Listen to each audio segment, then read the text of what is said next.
Get me out of here. Literally. You know what? Yes, I totally agree with you, John. Get me out of here. I can't fucking do any more of this. So here's my review of Stuttering John's journal. Was it easy for you to say? Not only does it suck, it is the worst fucking thing I've ever had to waste my time listening to. I've never listened to something and just got so fucking like angry and more angry over. It's a 9-year-old wrote a better journal than this pile of shit journal. This is the word. How do you even have the fucking nerve to sell this pile of shit? That's what I want to fucking know. It's not a book. It's a journal with a bunch of fucking bullshit lies. I was riding Long Island Railroad home, and I said something to the ticket taker, and the guy behind me said, "Hey, are you Stuttering John?" I was like, "Yeah, how do you know?" He said, "I recognize the voice." Wow. Bullshit, that did not happen. I recognize one day he's on the air for one day, not even the whole day. What, it was maybe a segment, maybe he was on for what, maybe an hour, probably less, but someone recognized him from his voice. Bullshit. Just random thoughts thrown into fucking, like, they're not even chapters. Are they even fucking chapters? Like, that's why I couldn't, like, in the beginning, I could not understand, are there chapters, or what do we have going on? It started as, like, you know, okay, like, his beginning and all that, but then he just, like, throws in random shit about Howard's fucking nose, and what? The entire E-Crew knew that I was a consummate ball breaker and truth seeker. After a long hiatus, they pulled me into their booth and showed me a picture of Howard's nose from before and then one from after. It was obvious that he had gotten a nose job, and they told me knowing that I'd ask him about it on the air. Howard denied it then, but I heard that he admitted it years later after I left. One time, Howard was giving us all shit about the Christmas gifts that we gave him. Wait, is this a book? This is a fucking journal. What? That was how many fucking sentences that he said about Howard's nose, and then he goes to something else. What's the point? What the fuck? Like, why would you say that? Just to fucking, like, what? Like, Howard's an asshole? Howard's a fucking lie? Like, what is the point? How did an editor fucking read this and be like, oh, this is great. This is really good. You know, all this other dumb shit that has nothing to do with it is fucking pranks. Oh my god. You should be fucking embarrassed for calling them pranks. I had my mom call Scott to hire him as a DJ while I taped the phone call. I had her say that she wanted to hire him, but the one condition was that he wears his wig because she didn't want a baldy standing behind the DJ table uglying up the place. The Steve Whoa. Time out. That qualifies as a prank. Are you pulling my dick, bro? The classic Scott the Engineer $20 bill gag. The standard joke, but for E. I hid in a doorway with a fishing line attached to a $20 bill. Doug Goodstein shot with a hidden camera from down the hall. Scott walked out of the studio and saw the 20, bent over to get it, and I yanked it out from under him. He fell for it immediately. Do not say we were laughing our asses off. I swear to God, do not fucking say it. Man, he looked at me with hatred in his eyes. Putting a fucking $20 bill on a fishing line and you chuckle at that? That's really that's comedy to you. That's comedy to you. And you expect us to believe you were a fucking paid writer. You were the sole writer of the Kareem Abdul-Jabbar roast. A $20 bill on a fucking fishing line. I'm so glad you're fucking, that you're leaving, whatever. Your fucking journal sucks, John. You suck. You're fucking pathetic. I guarantee your kids are embarrassed. Especially, I know your one kid went to college, right? So he, she, or whatever it is has to be, kind of competent. But then again, you went to college, so that doesn't mean shit. But I'm sure they're fucking, if they even fucking read it or listened to it, like, what the fuck? Hey, you should be ashamed for fucking copyright claiming anything on this. I would not, if I wrote this 5 years ago or whatever, whenever you wrote this fucking book, I would be so embarrassed.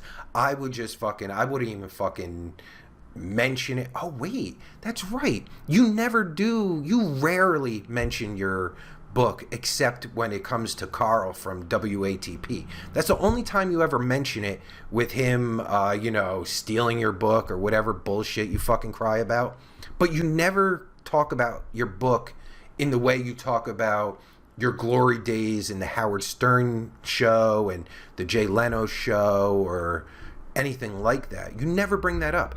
And if I had your career, God, just saying that fucking makes me sick. If I had your career, probably number one on my list would be the book that I wrote that is all 100% me. That would be my number one thing. Number two would probably be the Kareem Abdul-Jabbar roast. But I would also try to fucking get the fucking roast and put it out there on YouTube so everyone can see my brilliant writing that, Magic Johnson, Kareem, and whoever else you wrote for, like those jokes, like, oh shit, you see that shit's mine, right? They all laughed their asses off, right? My joke. But you never do. I don't know what you are. I just know you're retarded, pathetic. Your kids are ashamed of you. I guarantee it. I think we all know that. I'm not speaking out of school here. Your kids are ashamed of you, which they should be. I mean, fuck. I could not stand you before I started listening to this. Now, after listening to this, I passionately hate you. That's how fucking shitty you are. And this shitty journal. God. Read a 9-year-old's journal. It's 100 times better than this. So that's it. Hope you enjoyed this pile of shit, and check you later.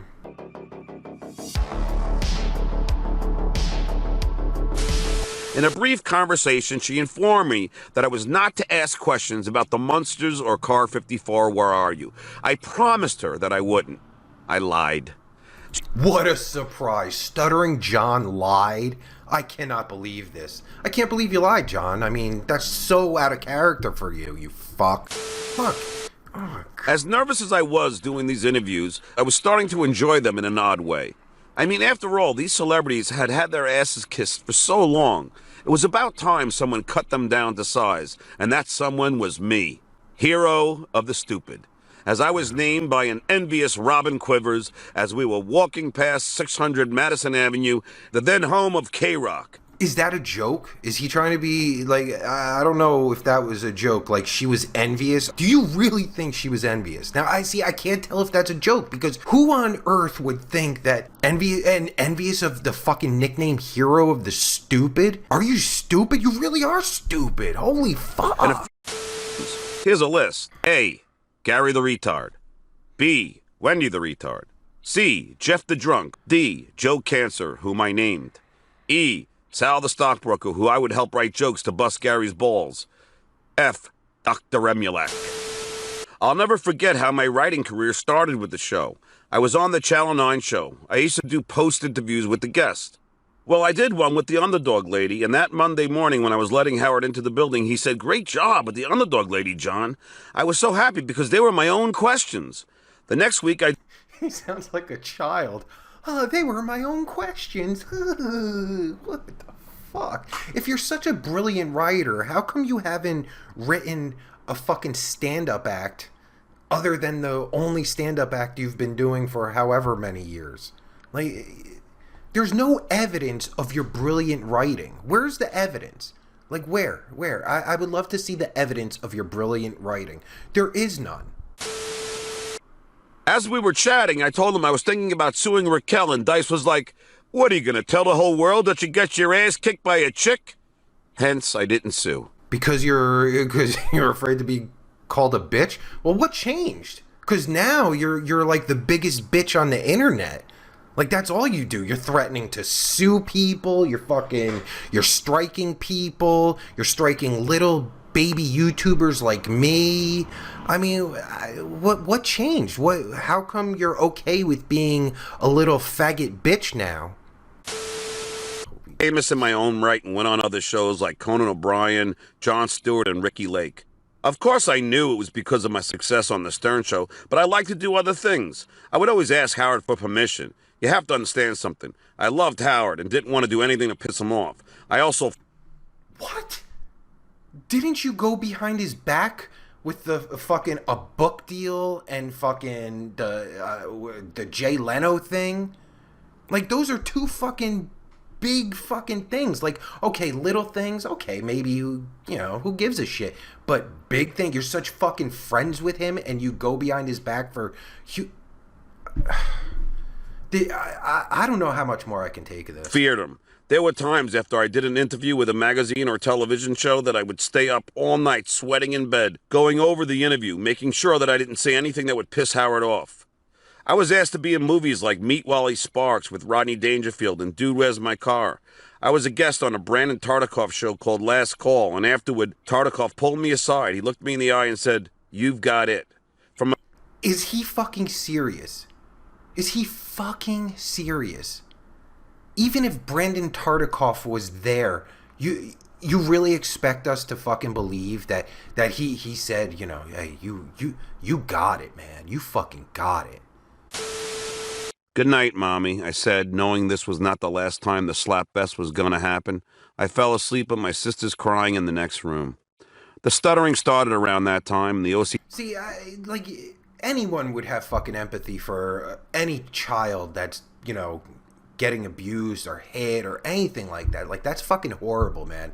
But when it comes to Stuttering John, I'm so doesn't sound like he got beat. He had to watch it, but I swear to God, I wish he got fucking beat. I wish his father kicked the shit out of his stupid ass. Do this. Then again, Howard believed what Ralph suggested, so there's that. I mean, really, Ralph got hired as a makeup wardrobe guy after sending in a fan letter. The guys from E! And I would laugh in the control room at... Were you laughing your asses off? Is this whole journal just shitting on everyone from the Howard Stern show? Is that what this is? Did he like or appreciate anyone? This is fucking... I want to say this is mind-blowing, but it's not. It's so... I don't even know what the word... See, I'm fucking retarded now. Thanks, John. Howard's dumb outfits. One day, Ralph had him in a Charlie Brown shirt. We were on the floor laughing. You were on the floor laughing? Best was Howard's picture in Private Parts, where 50-year-old Howard was dressed like Kurt Cobain. At that same shoot, Ralph was goofing on me because I had a blue suit with brown shoes. What are you even talking about? That was the style back then, in the fucking 90s, the grunge era and all that shit. Fucking, yeah, Howard wore some crazy shit. I don't remember any of it being like, for that time, being like, whoa, that's fucking retarded. It was for that fucking, like, what are you even talking about? You're the same asshole that goes on your shitty podcast with fucking some old-ass fucking t-shirt and fucking pit stains and shit. Fucking with snots all over your face. Who the fuck are you? He said that he only wanted to talk about grapes. So then, thinking on my feet, I started putting grapes in every question. "Danny, do you grapely feel that Mike Tyson should be caged?" He kept getting irritated, but it was funny. With all of my stuttering, I thought I had failed. Hilarious. Little did I know how wrong I was. Howard played it on the air and loved it. They all laughed their asses off in the studio. They all laughed their asses off in the studio at how brilliant John is. You stutter. You're retarded. That's what's funny, you retard. They all laughed their asses off at my brilliance, is basically what he's trying to convey here. I once waited 13 hours for an interview with Chevy Chase. 13 hours. That's how hungry I was. Motherfucker, that's your goddamn job. It's fucking... You have to stand there. Listen to what you're saying. You have to stand there for 13 hours. You have to stand there. You don't have to, like, work behind a machine or fucking run a machine or drive a fucking delivery truck or a fucking semi-truck for 13 straight hours. You were standing there. Oh, man, you're fucking hardcore, John. Oh, there you go. I started to get more and more famous as a cult hero, although some people got annoyed. One time I was eating a slice of pizza at Penn Station while I was waiting for my train, and this guy in a suit got up and said, "This is for what you did to Tommy Lasorda," and threw his orange soda all over me and ran out of the place. I was drenched and sun-kissed. He was gone before I could see where he went. Heck, I was used to this kind of shit. After all, I got bullied by the neighborhood kids ever since they found out I was a stutterer. Victim. Oh, I'm such a victim. Oh, they're making fun of me because I stutter. But do you get it, John? You see, like, Howard and Fred and all them are making these fucking funny-ass interview questions for you, and you're just a stunt boy. I think that's the fucking term everyone uses for you, is a fucking stunt boy. You're a stunt boy. You ain't creative and shit. You're a stuttering, mumbling prick. They would throw rocks at me, ridicule me. I was called Stutterface, Skip, MC Stammer, and Stuttering Prick, which are pretty harsh words to hear from your parents. I was broke, and it was time for me to leave the Stern Show.